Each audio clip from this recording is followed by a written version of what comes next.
Alright, boys and girls, this one's a fan game, so we're going to be talking about it in a different way, since it's created in a different way, and these videos are about helping you to develop your own sense of how games should be made. So let's step into the realm of the last king of Hyrule. With your average, everyday game, you need to worry about such things as marketing, game mechanics, graphics, sound design, etc., etc. But with a fan game, and one using a game engine specifically for making fan games, you don't have to worry about most of that. What's important in a fan game is the level design, the story, and the presentation of the game to the fan base. The last one is a bit like marketing, but it's not quite the same. It's also something that I know absolutely nothing about. But since it's a fandom thing, I would assume that you would post it on Legend of Zelda, or whatever product your fan game is a part of, messaging boards, and on the subreddit when the game came out, just to let people know that it's there. You would probably want this to be in the form of a trailer, at least, but focusing more on the story than anything else, since the fandom would be familiar with the game's mechanics. The usual trailer suggestions do apply, except for showing the mechanics. You're mostly going to want to set the tone and tell people when and where they can get the game. Simple as that, really. You could probably do this best by showing cinematic parts of the game and little snippets of the levels. But let's look at the important bits, the story and the level design themselves. We'll start with the story.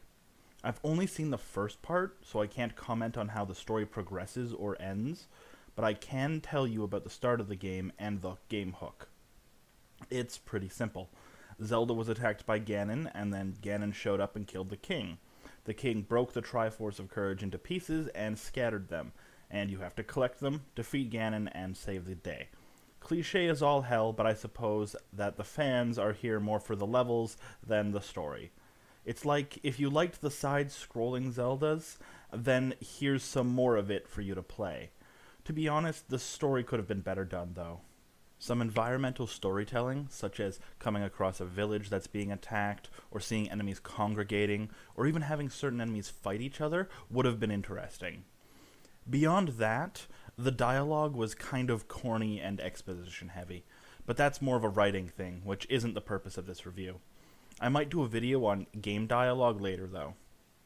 The story is okay, but it's not going to impress anyone. So if you're going to impress anyone, it will have to be with your level design.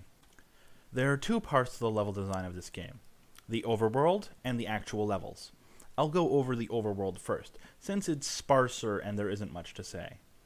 The world map is fairly simple, just some roads leading to various levels, though it does split off fairly early, meaning that if you're having trouble on one level, you can choose to do another one. Two small complaints, though. The first is that, in the case of going through a mountain, you will have to play the mountain level twice, once forward and once backwards, in order to make it passable without effort. Since you will likely not have the projectile upgrade the second time, this will most likely make it very difficult to traverse the second time, and will likely exacerbate the one major quibble I have with this game, which I will talk about later. The second complaint is that, since the path splits, I have no real idea what sections are right for my level of experience. I would hope that the levels are designed in such a way that you can play them in any order, but I got the feeling that some were a fair bit harder than others. Some signposting would be appreciated, telling me which paths lead where. As for the levels themselves, they are fairly well put together. The enemy placement and variety doesn't feel cheap most of the time, except in a few instances where an enemy knocked me into an instant death pit. Most enemies die in a single hit, though a few shield themselves from your attacks and can be a bit of a pain to kill.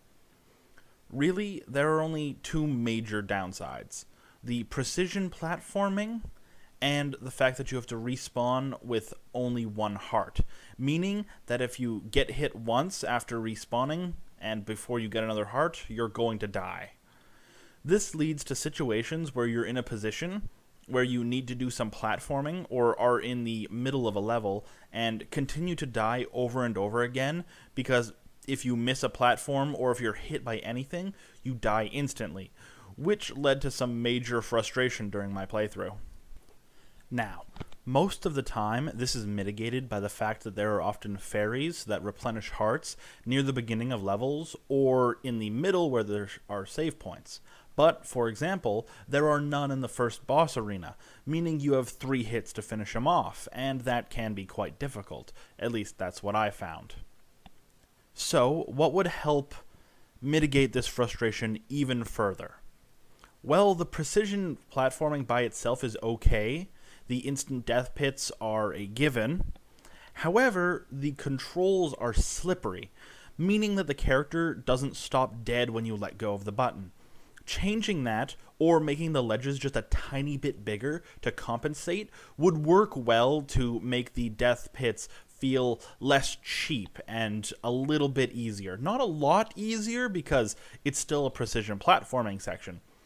But you should create your precision platforming sections with an eye towards how easy it is to get your character to be in the precise place they need to be. Now, starting your character off at full life is usually the way to go in these kinds of games.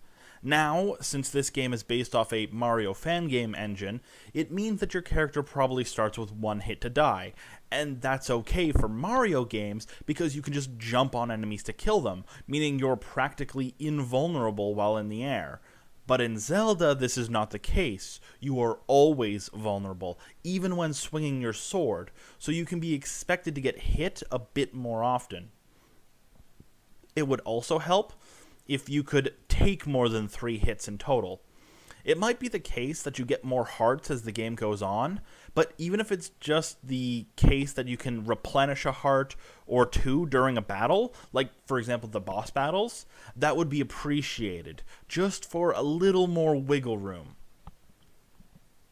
Finally, for suggestions, a little interaction between enemy types, or interesting interactions between enemies and their environment, to add some environmental storytelling, will always make a game feel more alive. In older games, enemies were just obstacles most of the time. But in the modern era of game design, enemy placement and interaction can and should be part of the story as much as the written text.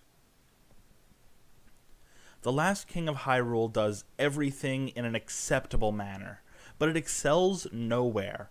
It is the quintessential middle-of-the-road game, with no particular failures or praises. What it should have done right, it did right, and what it did wrong doesn't kill it. But that only puts it among the thousands of new games that come out every year. To truly stand out, The Last King of Hyrule would have to knock my socks off in at least one area, and that area should have either been the story or the level design, but I didn't see that here, unfortunately. It is a perfectly okay game, and the team should focus on taking what they learned, finding one area of a game that they're interested in, and truly pushing themselves to make something excellent in the future, rather than something that is just good enough. But if you like the game that The Last King of Hyrule is based on, or if you like side-scrolling Zelda games in general, then you'll probably like The Last King of Hyrule. So go pick it up, because it's free and it's fun. This has been Earth.Otherwise. Thank you for watching.